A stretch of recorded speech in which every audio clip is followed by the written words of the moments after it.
Assalamualaikum warahmatullahi wabarakatuh. Hari ini kita akan membahas mengenai corak kehidupan manusia praaksara di Indonesia.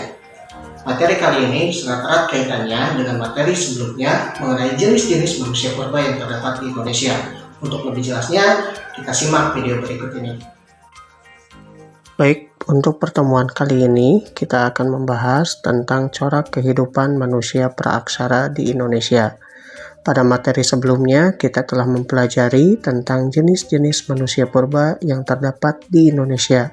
Berdasarkan fosilnya, terdapat banyak ragam jenis yang ditemukan di Indonesia.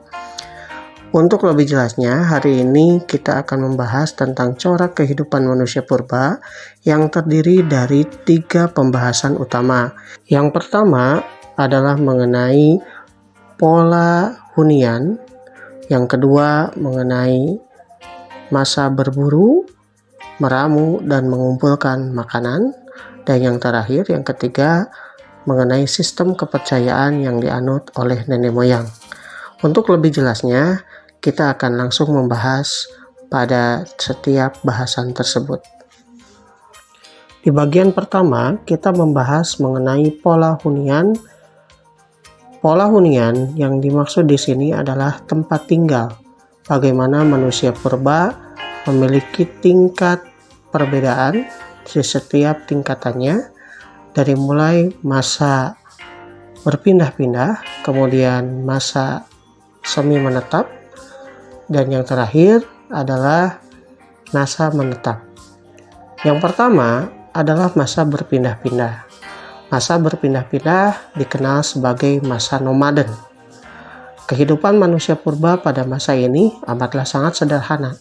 Mereka sangat tergantung kepada alam, sehingga untuk memenuhi berbagai kebutuhan hidupnya, terutama untuk mencari makanan, mereka akan mencari daerah-daerah yang subur, yang banyak dihuni oleh berbagai makhluk hidup untuk diburu, bahkan berbagai jenis tanaman yang dapat dikonsumsi oleh manusia purba pada saat itu. Yang kedua adalah masa semi-sedenter. Masa semi-sedenter atau menetap sementara ini dimaksudkan bahwasannya dalam perkembangan selanjutnya, setelah mereka berpindah-pindah dalam satu tempat ke tempat yang lain, kemudian mereka akan memutuskan untuk menetap cukup lama pada satu daerah dikarenakan daerah tersebut memiliki sumber daya alam yang cukup melimpah. Daerah-daerah yang mereka tinggali biasanya daerah-daerah yang dekat dengan pantai ataupun daerah-daerah yang dekat dengan sungai.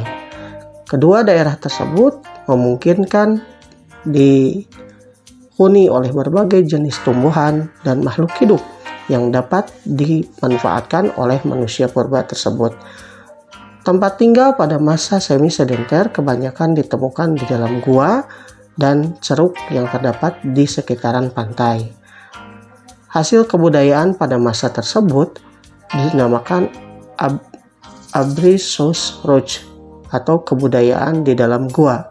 Dan hasil kebudayaan lainnya berupa kioken modinger atau sampah dapur berupa kulit kerang yang terdapat di sekitaran sungai yang merupakan hasil dari aktivitas manusia purba dalam mengkonsumsi makanan berbagai kerang. Dan yang terakhir adalah masa menetap atau sedenter. Masa menetap atau masa sedenter ini adalah tingkat yang paling akhir di mana manusia purba sudah menemukan tempat yang benar-benar cocok, benar-benar strategis untuk dihuni cukup lama, bahkan bisa selamanya. Daerah-daerah tersebut adalah daerah-daerah yang sangat memungkinkan manusia purba untuk melangsungkan kehidupan yang cukup lama. Mereka kemudian mendirikan berbagai rumah-rumah yang sederhana atau rumah-rumah yang terbuat dari kayu, ranting, dan sebagainya, atau dalam perkembangannya nanti terdapat rumah-rumah panggung untuk tempat tinggal mereka. Keadaan yang membuat mereka menetap adalah mereka sudah mulai bisa menghasilkan makanan sendiri, yaitu dengan cara bercocok tanam, sehingga mereka tidak lagi mencari daerah-daerah untuk memenuhi kebutuhan hidupnya, melainkan mereka bisa mengolah daerah tersebut dan tinggal di daerah tersebut dalam waktu yang sangat lama. Bagian yang kedua, kita akan membahas tentang masa berburu, meramu, dan bercocok tanam. Masa ini merupakan masa tingkatan bagaimana manusia purba memenuhi kebutuhan hidupnya berdasarkan tingkat teknologi atau tingkat kehidupan manusia purba dari yang tadinya sangat sederhana sampai yang lebih modern. Dalam perkembangannya, kita akan bahas satu persatu. Yang pertama, masa berburu dan mengumpulkan makanan. Masa berburu dan mengumpulkan makanan sering juga disebut masa hunting and food gathering, yaitu masa di mana manusia purba mencari dan mengumpulkan makanan yang terdapat di dalam alam. Hal ini dilakukan oleh manusia purba dalam rangka memenuhi kebutuhan hidupnya, dan mereka sangat tergantung kepada alam, sehingga dalam memenuhi kebutuhan hidup mereka akan mencari daerah-daerah yang subur, yang dihuni oleh banyak jenis tumbuhan ataupun hewan-hewan yang dapat diburu oleh mereka.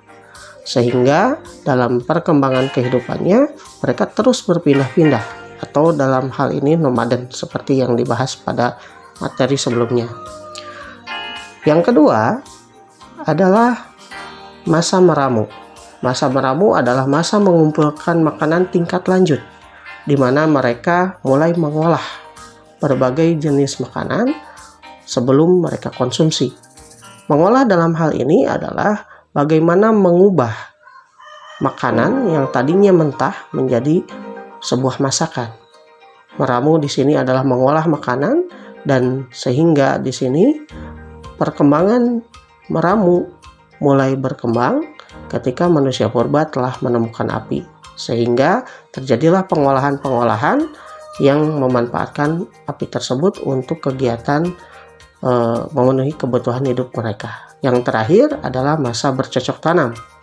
Masa bercocok tanam atau dikenal sebagai masa menghasilkan makanan sendiri adalah masa food producing, di mana mereka berhasil mengelola lingkungannya untuk diolah menjadi ladang, pertanian, perkebunan, dan sebagainya, sehingga untuk memenuhi kebutuhan mereka tidak lagi melakukan aktivitas perburuan secara terus-menerus, melainkan mengolah daerahnya untuk ditanami berbagai jenis tanaman, sehingga dapat memenuhi kebutuhan mereka di masa-masa yang akan datang. Pembahasan selanjutnya yaitu mengenai sistem kepercayaan. Sistem kepercayaan sejak zaman nenek moyang dibagi menjadi 3 jenis. Yang pertama adalah animisme, kedua dinamisme, dan yang ketiga totemisme. Animisme merupakan kepercayaan di mana manusia purba pada saat itu menyembah atau percaya terhadap kekuatan gaib berupa kepercayaan menyembah roh nenek moyang, atau dengan kata lain, animisme adalah kepercayaan terhadap roh nenek moyang. Hal ini dilakukan sebagai persembahan atau rasa hormat dari masyarakat purba pada saat itu untuk menghormati jasa-jasa ataupun kepemimpinan dari para pendahulunya, sehingga lahirlah kepercayaan ataupun lahirlah pemujaan untuk menghormati nenek moyang mereka.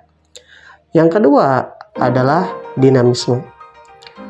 Dinamisme memiliki arti kepercayaan di mana manusia purba menyembah ataupun mempercayai bahwasanya benda-benda memiliki kekuatan gaib atau kekuatan mistis. Hal ini terjadi karena manusia purba pada saat itu percaya bahwa benda-benda tersebut telah dihuni ataupun telah memiliki kekuatan supranatural. Biasanya benda tersebut adalah benda-benda yang sering dipakai oleh nenek moyang, yang mana benda tersebut memiliki kekuatan, sehingga keturunan yang memakainya akan memiliki kekuatan dari nenek moyangnya melalui benda tersebut. Yang ketiga adalah totemisme. Totemisme merupakan kepercayaan di mana manusia purba mensakralkan ataupun mensucikan hewan-hewan tertentu yang menurut mereka dianggap suci atau mereka percaya sebagai titisan yang lahir ataupun memiliki hubungan yang erat dengan hewan tersebut. Ketiga jenis kepercayaan ini berkembang pada masyarakat nenek moyang di Indonesia. Sampai sekarang pun kepercayaan-kepercayaan baik animisme, dinamisme, atau totemisme masih dijumpai pada masyarakat modern sekarang. Sekian untuk materi kita hari ini mengenai corak kehidupan manusia praaksara di Indonesia. Untuk pertanyaan silakan tulis di kolom komentar. Sampai jumpa minggu depan. Wassalamualaikum warahmatullahi wabarakatuh.